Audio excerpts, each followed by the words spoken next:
It's our great pleasure to have Sadhguru with us. So, tell us a little bit about your childhood. Because I was Huck Finn in many ways, totally unstructured, and school was a unnecessary evil that I was forced to go sometimes. The experience of enlightenment is supposed to broaden you out. Enlightenment, in yogic culture, growth means dissolution. So every yogi is looking for an orgasmic existence. It is not seen as connected to a particular act in life, but as a way of existence. So this is called as bliss body. We would like to see before we fall dead, there are more blissful human beings than miserable human beings.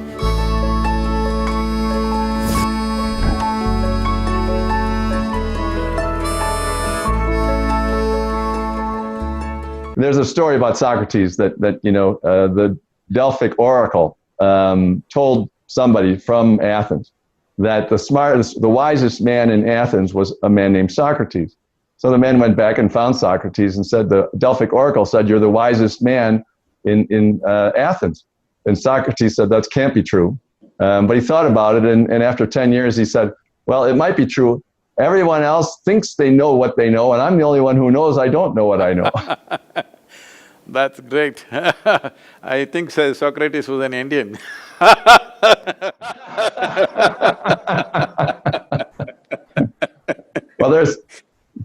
I thought a very perceptive scholar in the 19th century wrote about Pythagoras from the same Greek tradition and said he felt the whiff of Hindu pessimism in his thinking. What he meant by that was his way of thinking that life is eternal and recurs and so on and so forth, as if that person must not be enjoying. Must not have been enjoying his life, yeah. Pythagoras was very influenced by the Indian way of life. He did visit India, if you know that. Yes, I do. So definitely, because this is not pessimism, this is just understanding that we are a minuscule life in this cosmos, if you look at it. The problem, the human problem right now is, see, this whole solar system is a kind of a speck in this cosmos. If the entire solar system disappears tomorrow morning, nobody will notice it, that's how small the solar system is. In that speck, planet Earth is a micro speck. In that micro speck, San Francisco is a super micro speck. But in that super micro speck, you are a big man. This is the problem that human beings are having. So, we are always, right from our childhood, we are told you're really nothing in this existence. So make something out of yourself, but you're actually really nothing.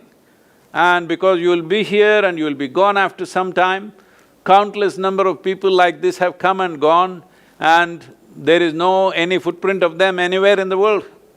Only those who are spiritually competent in some way, something beyond their physical existence, those people we remember. We remember a Jesus, we remember a Buddha, we remember a Krishna, but all the other billions of people who must have existed through these times or thousands of years, we don't remember any of them. So this is the fundamental thing of being Indian, that you're always told you're nothing. It doesn't matter, you become a king, you wear a crown, you walk around, you strut as much as you want, but you're really nothing. You're just like any other creature, like an ant on the planet. You think an ant is nothing, well, you're just smaller than that in this existence. So, make something else out of you.